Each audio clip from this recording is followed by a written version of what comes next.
dia, pessoal, como vocês estão? Espero que estejam todos bem. E este é o canal Turbilhão Russo. Desde já eu peço que você deixe o seu like, se inscreva, compartilhe, para que o YouTube entenda que este canal tem relevância. Bom, hoje daremos sequência aos vídeos finais que estamos fazendo aí, analisando a obra Os Demônios, de Fyodor Dostoiévski. Nestes últimos vídeos estamos analisando a arquitetura simbólica deste romance. E no vídeo anterior acompanhamos ali a confissão de Stavroguin ao monge Tikhon, né? O tédio associado ao mal do século, o crime contra a pequena Matryoshka e o sonho da Idade de Ouro que foi interrompido pela imagem da aranha vermelha. Tudo isso está no vídeo passado. E a conclusão de Tikhon de que nem mesmo a confissão é suficiente para libertar o Stavroguin do seu próprio egoísmo. Tá bom, gente? Então, o vídeo termina ali, né? No nosso vídeo a gente termina com a imagem ali, com o crucifixo de marfim quebrado nas mãos do nosso glorioso Stavroguin, né? Bom, agora a gente vai falar um pouquinho da confissão de Stavroguin a Tikhon, que não era apenas uma passagem secundária ali do romance já concluído, né, gente? Ela integrava a estrutura narrativa que Dostoiévski estava ali construindo. O capítulo ele foi recusado durante o processo de publicação e foi excluído da versão definitiva dos Demônios, né? O texto sobreviveu, né, graças, né, e passou a ser publicado em apêndice em muitas edições, né, como um material de fato ali separado. E essa exclusão ela altera a leitura do romance, né? Sem a confissão desaparece ali uma peça importante para a compreensão da formação interior do nosso Stavroguin, né, e da sua relação com os acontecimentos ali que vão se desenvolver posteriormente, né? A partir dessa questão da exclusão, Dostoiévski ele vai precisar reorganizar a progressão narrativa do romance. E a parte final do romance ela vai concentrar ali uma série de acontecimentos, né? A crise do governador von Lembke, a festa das preceptoras pobres, né? Que foi, já falamos sobre ela, é uma cena assim maravilhosa, né? A fuga da Lisa com o Stavroguin, articulada pelo Piotr, né? Os incêndios, destruições e finalmente ali a descoberta dos corpos do capitão Lebedyadkin e da sua irmã Maria, né? Então é um resultado significativo. O romance ele apresenta cada vez mais claramente as consequências aí dos acontecimentos, mas a ausência da confissão do Stavroguin ela vai sim dificultar a percepção para o leitor da origem interior de tudo isso, né? Então, uma das principais revelações psicológicas do Stavroguin, ela foi retirada, né? Então, enquanto os efeitos ali da sua presença vão continuar ali determinando esta ação. Bom, o Joseph Frank chama atenção aí nesse contexto para um padrão ali importante nas mortes que vão ocorrer nessa parte do romance, né, que é a regressão à animalidade. A ideia é que a tentativa desses personagens ali de ultrapassar os limites humanos vai produzir justamente um resultado contrário, né? Eles não vão alcançar uma condição superior à moral.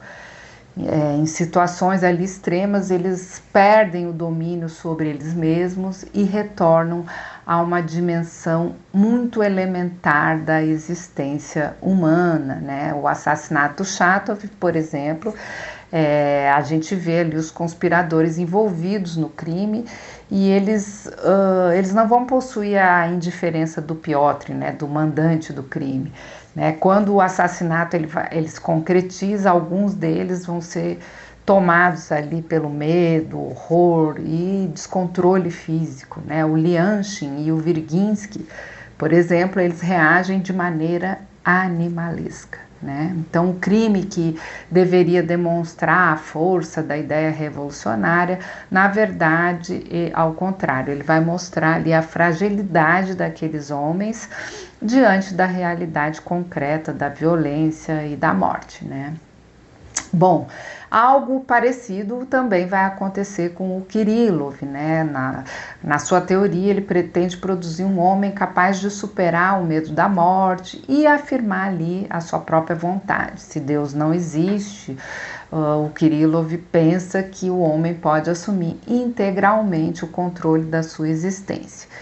O suicídio, nesse caso, ele deveria ali representar um ato máximo de liberdade, mas o que vai ocorrer é diferente, né? O Kirillov, ele não alcança a serenidade que a sua teoria pareceria pressupor. Ao contrário, ele entra num estado de extremo desespero e desorganização, né? A ausência de Deus que deveria produzir ali a liberdade não vai eliminar o seu medo. E o resultado é, mais uma vez, a violência, né? O seu último gesto, ele morde ali a mão do Piotr, né? Então, o homem que pretendia superar a condição humana, ele termina ali revelando a sua dimensão mais vulnerável, né? Enfim, e termina com desespero e violência, né? Essa é uma das contradições fundamentais dos demônios, gente. Os personagens, eles que pretendem ultrapassar os limites humanos, eles acabam confrontados ali num momento extremo das suas vidas com sua própria condição humana, né? Mas existe ali na parte final do romance um movimento que é diferente, né? Então, enquanto alguns personagens eles vão avançar em direção à destruição, o Stepan Trofimovich, ele inicia um processo ali de transformação, né? Então, aquele velho liberal, vaidoso, volúvel, habituado ali com seus discursos, ele vai começar uma peregrinação, né? E é durante essa viagem que vai ocorrer uma das mudanças mais significativas ali da trajetória da nossa personagem, né? O Stepan, ele passou grande parte da vida falando ali sobre o povo russo, mas agora finalmente ele vai encontrar esse povo concretamente, né? E a experiência ali vai ser de fato desconcertante, né, gente? Quando a gente lê, é um desconcerto que aparece. Os camponeses, eles deixam de ser uma abstração política, cultural, e são indivíduos ali concretos com uma realidade que o Stepan desconhece, né? Então ele percebe a distância entre aquilo que ele dizia compreender e aquilo que efetivamente ele conhecia, né? Para o Joseph Frank, esse é um aspecto fundamental, né? O intelectual ali que passou a vida toda falando sobre o povo, descobre no fim que não conhecia verdadeiramente esse povo. E essa experiência vai acabar modificando ali, né, a sua relação com o mundo, né? Um personagem que sempre esteve ali protegido pelas palavras, né? Ele começa a ser confrontado com uma realidade que não pode ser inteiramente reduzida a essas próprias palavras, não é mesmo? É nesse contexto, então, que vai aparecer uma ex-enfermeira que sai viajando, vendendo exemplares ali do Novo Testamento. E o Stepan, ele se aproxima dela e passa ali a ajudá-la, e progressivamente ele vai estabelecer uma relação de dependência com esta mulher, né? Ele chega a falar sobre a possibilidade de pregar o evangelho ao lado dela, né? Mas a sua transformação não é imediata e nem completa, né? A antiga vaidade, ela vai ali aparecer e permanecer. O Stepan, ele ainda acredita que o povo é religioso, mas que não compreende ali verdadeiramente a palavra do evangelho, né? Então ele continua acreditando que ele próprio pode oferecer uma interpretação mais adequada ali do evangelho.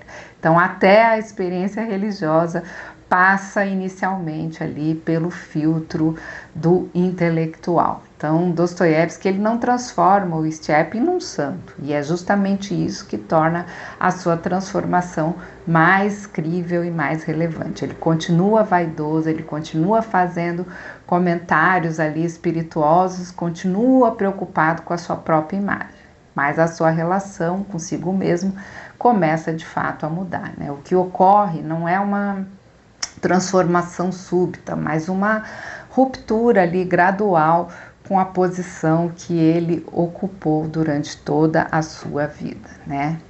E é nesse ponto que o romance vai entrar então aí na sua etapa final, né? Porque o Stavrogin, ele permanece preso à sua própria vontade, ao seu próprio segredo, e o Stepan, ao contrário, ele começa lentamente a reconhecer ali os seus limites, né? Então essa diferença ela vai ser fundamental para a compreensão ali do desfecho do nosso romance, né? Os demônios, ele não apresenta apenas personagens que vão se submeter a uma queda, né?